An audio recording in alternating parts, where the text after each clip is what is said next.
안녕하세요. 저는 크리스티입니다. Hey guys, it's Christy. Today I'm going to be doing another review for you guys. I'm going to be doing a review to When a Man Loves.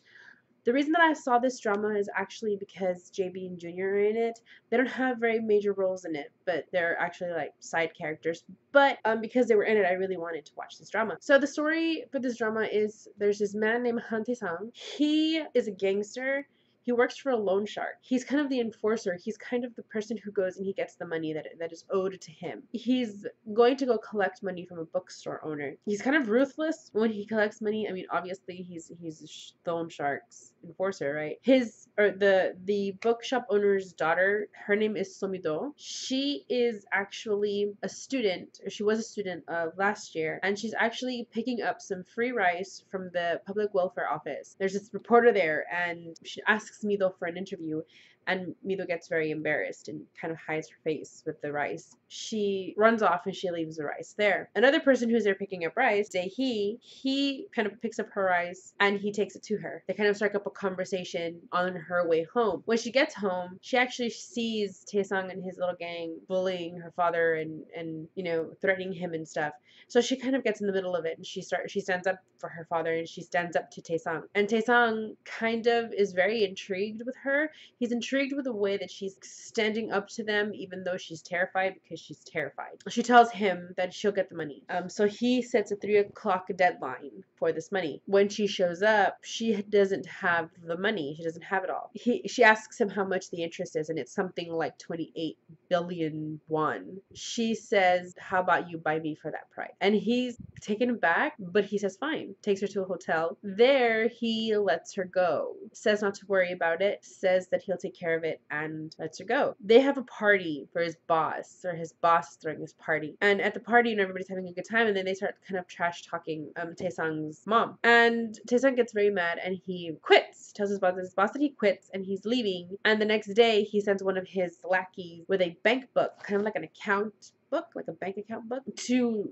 Mido and tells her that Tae-SANG says he'll pay for her tuition. She is very untrusting, so she kind of finds him and is like, what are you doing? Like, why are you helping me? Funny thing is she kind of runs into, like, she barges in on him on a bath. He's in a public bathhouse and she kind of brushes in on him and he's like naked and like, wait a minute. And he kind of explains to her that if somebody had helped him when he was younger, instead of making him be a gangster, maybe his life would have been different. His boss, however, is very angry because he considers it a betrayal that he's gone.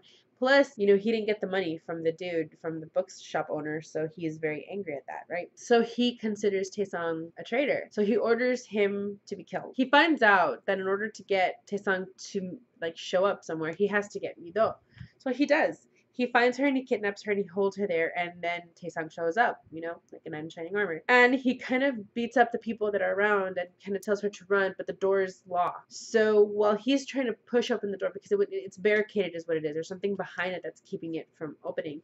So while he's pushing it, his boss comes over and stabs him in the back and then rends the knife down. And she runs. She kind of stops at the top of the stairs. And he's like, run, run, go now. So she like freaks out and runs off. His friend, Lee Chung-hee, sees him on the floor, sees him bleeding. And so he goes in and he kills the big boss. And he goes to jail for it. So fast forward 7 years. Tae-SANG is no longer a gangster. He now owns a legitimate loan company. He has all of this money. He's very, very driven. And he's got a very business-oriented mind.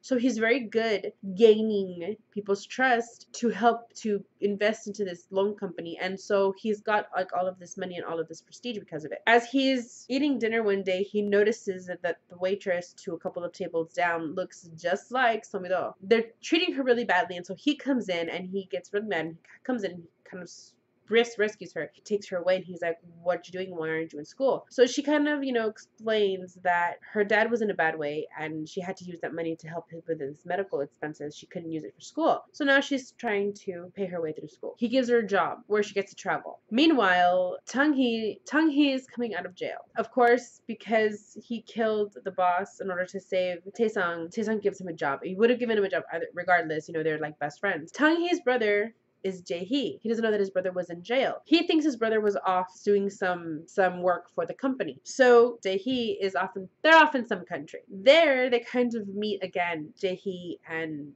Mido. They kind of struck up a conversation, and they're kind of, you know, starting to kind of like each other, you know. It's very flirty and it's very cute. But Tae-Sung is in love with her, and she knows this. So when he kind of shows up unexpectedly at the place where she's staying at, because she's there on business, it's a business trip for her. She's supposed to be scouting some location. She's kind of hesitant to see JAE again because of Tae-Sung, and she doesn't want Tae-Sung to know that she's seeing JAE. But JAE and Tae-Sung, they know each other. JAE's been studying in America. I want to say it's America. He's been studying here, and he's been studying business. He's coming into this loan company to help with their bookings and their finances and that kind of thing. You know, he's helping to manage the place. Mido doesn't know this. When they get back, Tae-Sung is kind of letting her know his intentions. You know, he really likes her. He wants her to be his girlfriend, and he starts off really well. You know, they go out on a few dates. You know, he's never been a boyfriend before, so he has this list that he printed, or he got it from a book or something, and he's got this list of what it is boyfriends should do. So it's kind of like his bucket list in this relationship with Mido, right? And it's really cute and it is so adorable. I love watching them together. Now, he actually has this woman who is very interested in him, Paek Seung-jo. She is actually the boss's ex-girlfriend. The boss's brother, Koo-young-ka, he is in love with her, but she's not in love with him. She only has eyes for Tae-Sung. So he's, you know, trying to win her affections, and she's just like not having it. She's like, no, whatever, get away. Mido has a brother. His name is Somin-ju, and he is adorable. He is studying to be a trainee. He's not studying to be a trainee. He is a trainee. He's studying really, really hard, and he's practicing really, really hard, and he's, you know, doing everything in his power to kind of, you know, debut so that he can help his parents with money, because they're having a lot of money problems.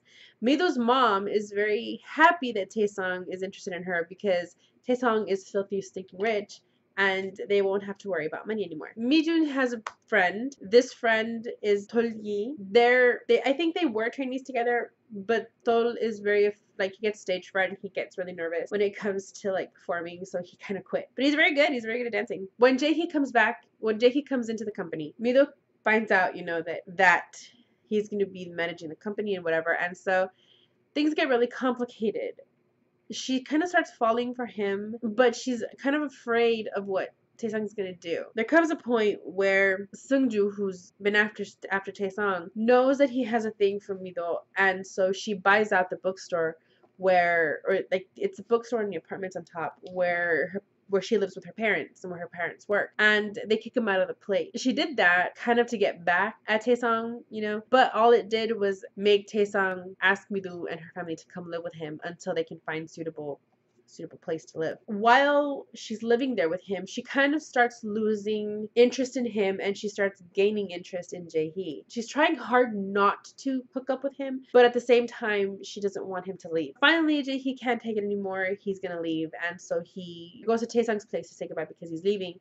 And as he's walking away, she kind of grabs him and is like, wait, he kisses her. They go into JAE's closet like they're getting undressed. Like, he gets his shirt off and he takes off her shirt. She's wearing a camisole under. And like, they're gonna get it on when Tae-Sung comes home. So very quickly, they kind of rush and get dressed again. Tae-Sung doesn't really think anything of it. Or if he does, he doesn't say anything about it. Tae-Sung sends JAE to America. And when JAE's in America, Tae-Sung finds one of his shirt in with his shirt. At the very beginning, Tae-Sung has a whole wardrobe for JAE, and he initialized, and all of his have his initials. So when he's in his closet, you know, he's picking up his clothes to put in the laundry basket, and he finds one with JAE's initials. He puts two and two together, and he kind of tears the shirt and rips it apart, and then he sends it to JAE with a new shirt, saying that he was sorry, but he kind of lost his temper. JAE calls Mido and tells her he knows, and that she better watch out. Tae-Sung's pissed, and he leaves, and JAE's brother goes to go find him.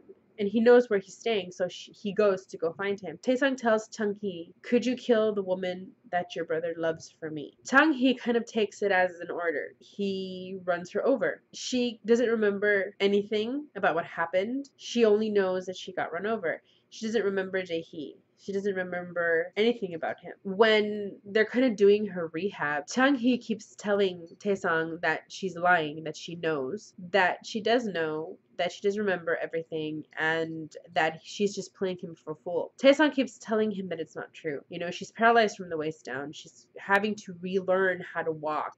She's having to relearn how to do everything. She's very kind of helpless on her own. It gets to the point where Chung-hee is so convinced that she's lying that she's at this rehab center and they're kind of up in this mountain, and he kind of takes her up to the tippy top of the mountain. Well, not the tippy top, right? But he like takes her up higher up into the mountain. He turns to walk away, and as he does it, he pushes her.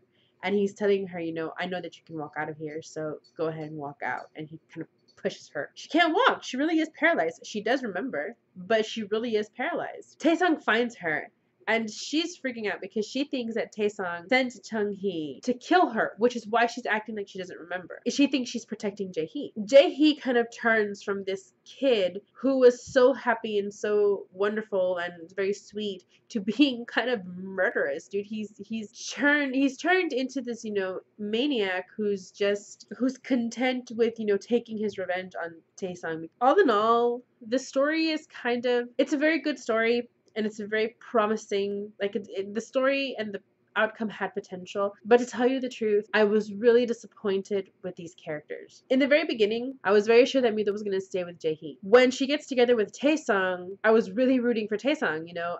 I was sure that Tae-sang was going to be the second lead and that I was going to be disappointed because she was going to end up with JAE-HEE. Not that he was bad, I really liked JAE-HEE. When she started kissing JAE-HEE and lying to Tae-sang, I really couldn't stand her. She really lost favor with me. When Tae-sang rips apart the shirt and throws Mido onto the bed, and I know I didn't talk about it, but I'm gonna tell you everything that happens. He really lost favor with me. He kind of starts acting like the old gangster, and I didn't like that, and I didn't like him. When JAE-HEE changes, when he turns into that, you know, person who wants revenge, and I didn't like that either. It gets to a point where I wasn't rooting for any of them. Like, I didn't care who ended up with who. I was just like, whatever. The only people who I was rooting for, not gonna lie, were Mijun and Tol. Out of all of the characters in this drama, every single one of them, Tol is my favorite. And let me tell you why. When you first meet Tol, he's eating at Tae-sang's mom's restaurant. She gets distracted and he runs off. He feels so bad and so guilty that he ran off without paying, that he comes back and he leaves her a note. He leaves her a note saying that he's very sorry he ran off without paying, that if she forgives him, all she has to do is leave the scarf, because he tied it up with a not a scarf but a handkerchief, a bandana. Tied it up with a bandana, and he says all she has to do is leave the bandana out, and he'll know that she forgave him and that she accepts, you know, him working there. And all he wants in exchange for working there is food. And he comes by a couple of times, and when he comes back, I think it's the second time when he comes back, there's a broom outside of the place and the bandana is tied around the broom, and he's so happy and he's so elated that she said yes and that she forgave him. So he starts working there, and every time that they're nice to him, he gets all like teary-eyed and he gets all emotional and sentimental, because every time he receives affection, he gets so emotional, and it's just, oh, I love him. And I love it because there's a scene where they're throwing a party for Mido. Incidentally, is where he throws her on the bed. And actually, it's the second time he says it, but they're talking about Tae-sang and how, you know, she's dating him or whatever. And Mi-jun is adamant that it's not that he doesn't like Tae-sang, is that he doesn't think he's right for her. And Tol is like, hey, I'll date her. I like older women. And he is so cute.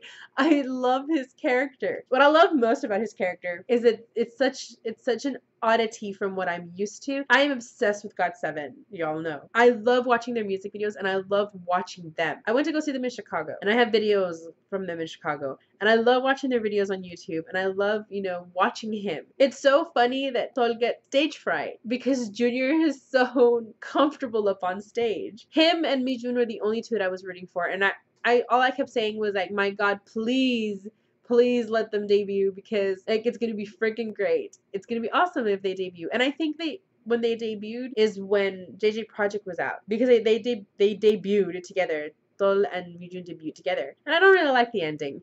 Honestly, it got to a point where I didn't care who she ended up with. She didn't end up with anybody. Tae-sang actually ends up buying the bookstore, and he's selling books out of it. Yet I probably will not watch it again. If I watch it again, I will be watching the scenes with Mi-jun and Tol. But you know what? You should watch it and form your own opinion. Let me know what you think. If you agree with me, disagree with me, let me know down in the comments below. If you would like to watch this drama first and you don't know how, I watch Hulu Plus on my TV, my Xbox, and my phone. I watch Hulu.com on my computer. I watch Drama Fever on my internet ready TV and on my computer, on my phone too. I like Drama Fever better right now because I'm a premium member and there's no commercials. But some of the dramas I can only find on drama.net. The only problem with drama.net is that each episode comes in about 4 parts and you have to hit play after each one. Yeah, guys, that's my opinion. Let me know what you guys think. If you have any requests for me, let me know down in the comments below. If you're thinking of watching a drama but you want somebody else's opinion first, drop me a line and let me know and I'll watch it for you and I'll tell you what I think. I'm doing a review to School 2015 Who Are You because it was requested. So that's it for today, guys. Let me know down in the comments below. I already said all that, right? I'll see you guys later. Bye.